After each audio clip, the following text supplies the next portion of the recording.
To our broadcast live from Los Angeles, California, Jan Ragnerud, founder and creative director at chaosmap.com.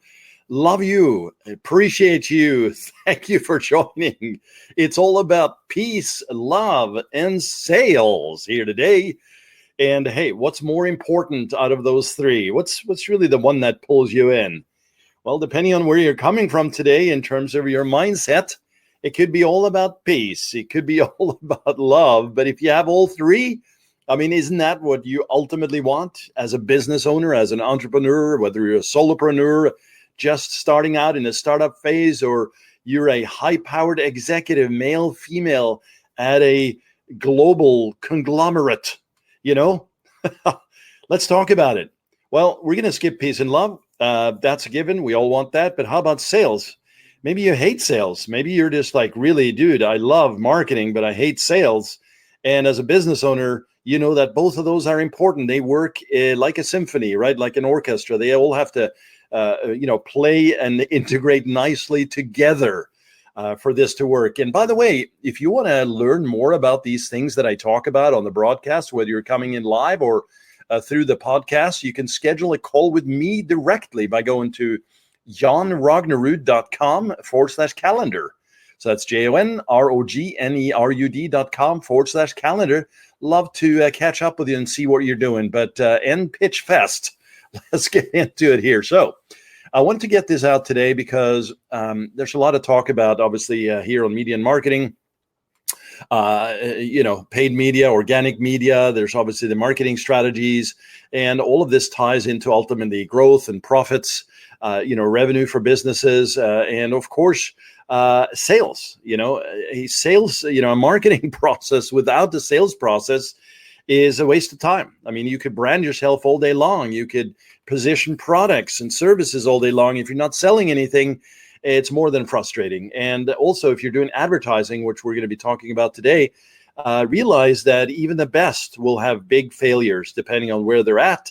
Small or large, all of that's going to happen because it's simply a dynamic place to live online and within the human brain. Because when you present a message to a person, it doesn't resonate with another, even if you're targeting a similar group or the same group, because it's just not their day. I mean, talk about complexity. That's why I love this so much. There's never a stale day where you can literally just do a binary algo and present, and it's a done deal. Things are going to change. I actually get clients that reach out and talk to me and to us at the agency. Hey, the ads were running great for the first week, and then they seem to just simply stop. What happened? Or, it ran fine for the first month, and, we're optimizing, we're starting to scale, and things just go to hell in a handbasket, right? Why is that? Why couldn't everything just be normal and not be so dynamic? Well, welcome to the world we live in, right? And that's simplification here. We're not going to get into optimization or scaling strategies, but let's talk about sales. And I got this idea here today. We do cover a lot of these topics, but Neil Patel, he's a friend in the business. You should check him out, neilpatel.com. He has a lot of great information, videos, Facebook Watch, and also tools, awesome tools like ubersuggest.org if you're into keyword research. Anyway, he was talking about, how to guarantee sales, or how do you, optimize the sales for online purchases, right? Your online businesses. And that's what this is talking about today. There's 7 secrets here to get sales security from ads. And that's the title. Let's dig in. So he talked about, and by the way, I'm going to do a little controversy here at the end and why the things he talked about is good. We love Neil, but there is one thing that he missed, and I'm going to save that one till the end. So let's go. First one here is, and by the way, not necessarily in order of priority. I'm just sort of paraphrasing from what I remember, but you need to target the right audience. You hear this again and again and again. Who are you speaking to? And you want to also do this targeting in the right geo region, right? So if you're, in region A and you're talking about region B, you're obviously not doing good here. And of course, when you have this dialed in, you want to expand with lookalikes. Really a way for, some of these platforms like Facebook, for instance, to expand expand into areas that are already working to find similar people with similar profiles that you can then target with ads.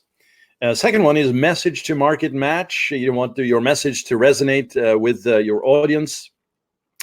And I always say this backwards: market to message match. Message to market is the key, guys and gals.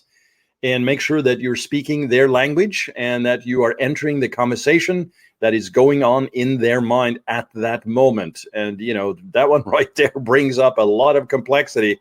How do you do that? Well, it starts with number one, right? Make sure you're targeting the right audience. But you should listen to many of the other podcasts here and the lives, because I talk about this a lot. Number three, add copy to landing page congruency. So if you're saying, here's the strawberry story, and you are showing creatives from strawberries, the landing page should talk about strawberries, and the congruency, the continuation of that path should be clear and obvious. And also, number four, when we talk about landing pages, we want to track it. And we're going to get to tracking here in a second.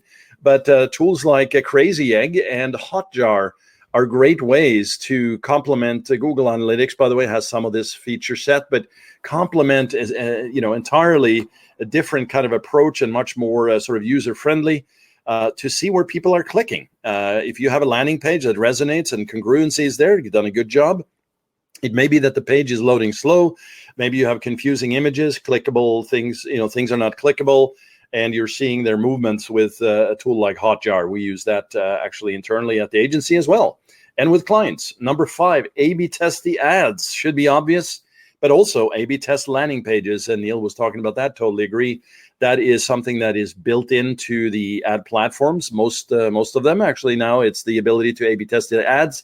If you are A/B testing landing pages, and you should, there are tools for that as well, depending on which platform you're on, but that is a definite must. Now, if you have a $10 budget, you're just solopreneur starting out trying to test some ads, you don't have to test landing pages, right? I'm talking about, bigger budgets and potentially bigger opportunities at that time. It's got to fit the scenario. But don't forget it, right? Because you'll come to me or to us and say, hey, man, ads are working pretty good. Our copy, our click-through, everything at the front end, but it's not converting. Well, we're going to talk about some of these things that I'm addressing here today, but we're going to also ask you, are you A/B testing some of these things for landing pages? Number six, quiz your audience and learn why they're not buying. And that's a good one. Really, thanks for that, Neil. That's one that is not used a lot, I would say, through surveys, etc., because it's sort of a little bit weird, right? I mean, this is what happens. We have mentioned it to clients before. We tend to bring this up when the question of why things are not converting. Hey, have you quizzed your audience? Have you surveyed them to find out what they're not buying? Well, I'm not sure how I would write that survey, right? It's all about the relationship with your customers, and also each list or lists are segmented typically by buyers and non-buyers. You want to segment it the same way.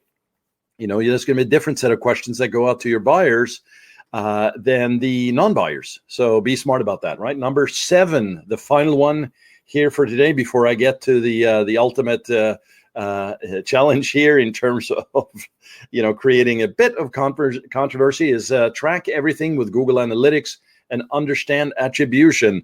So everything is tracked with analytics. You have your scripts on there. You have your Facebook pixel, Google Analytics, Google Tag Manager is what we prefer to integrate everything as containers.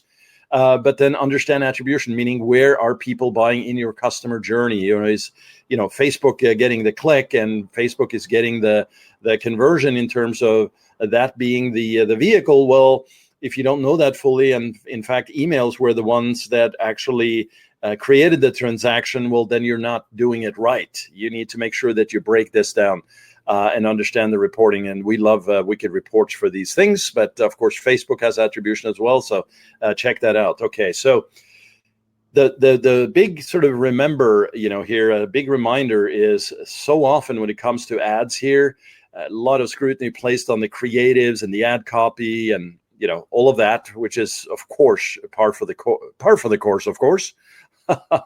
But most of the time, it's not your ads. This is it's a balancing act. You could have the greatest ads on the planet that really creates a lot of engagement and social proof and clicks. but it doesn't work because the landing pages and the offer and the messaging is off kilter, right? It's just, you need to make sure that everything is aligned, and aligned in quotes here, because what does that really mean? Well, you need to go back and listen to some of the other podcasts where I break this down. We have some blueprints and downloads for you that I've put up as well. Just go through and you can do searches for this on YouTube. We're out also on Facebook Live, so that's easy to find. If you have any questions, you can always shoot a note over to support@chaosmap.com. And for you guys that are in here, chaosmap.com, support@chaosmap.com. We're happy to answer any questions and show you where the downloads are. All right, so here's the controversy then. So let's say that you have all of this done right. You're looking good, but you're still not selling. Well, we really need to understand, well, of course, what are you selling? That's going to be obvious. But how the sales process working for you? Because if you're selling online through an e-commerce store, I can add to cart and check out with a credit card. I mean, all of this is going to be extremely applicable, these 7 things I just went through.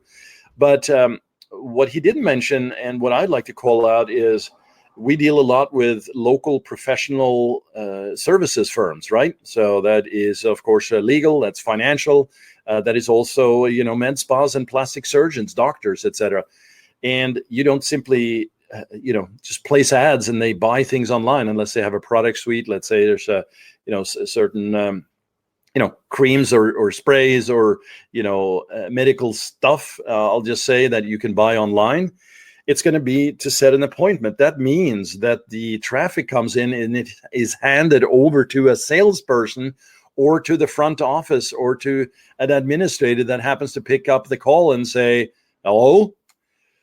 Well, you need a script. You need a dialed-in sales process for that, because all the traffic that comes in is going to be targeted. It's matching up with the message to the market. It has landing page congruency. You've hit all the things on the nail here, but it's not selling. So let's say you spent $1,000, $5,000, more, right? And not selling. How long do you go until you figure out the sales process? Well, hopefully not too long, because what the problem is that there is no sales process from a script perspective, and that's the big sort of reveal here, or the challenge that I had with the video I saw, which is you need to really speak to that. And how do you solve that? Well, that is through sales training, that is through industry and practice training within the market, and it's also understanding human psychology at that level, and also to understand what is the next step. So if somebody actually says, no, I don't think I want to set up an appointment right now. Then you, of course, don't say why not, but you actually want to find out why not. So there's a script for that. And that's just helpful for you, but also you want to give them value again. Hey, I realize this is not the time that, works for you. Maybe next month, maybe never. But hey, I want to leave you with something today. Click here, or may I send you something and watch a video. Glad to share it with you. And just for, calling in today, or for speaking to us today, we have a free gift that you can give away to one of your friends, etc. So there's always a next, what is next? So that's the one I wanted to call out. You need a sales process for your professional services as well. But each industry is different, but they will all come to track the 1, 2, 3, 4, 5, 6, 7. The targeting, the message to market match, the ad copy to landing page congruency, the tracking for landing pages with Hotjar, Crazy Egg, A/B testing the ads and landers, quizzing your audience and track everything with Google Analytics, and create understandable metrics and dashboards, that you can share with your CFO or your executives if you're an independent, or if you're a consultant, that is what you should share with your clients. All right. So, hey, thanks again. If you want to learn more about this, you can set up a time here with me directly, which eventually you're going to get over to my team, which is johnrognerud.com/calendar, JONROGNERUD.com/calendar. And that's it for today, ladies and gentlemen. I thank you for joining. Always love putting these together.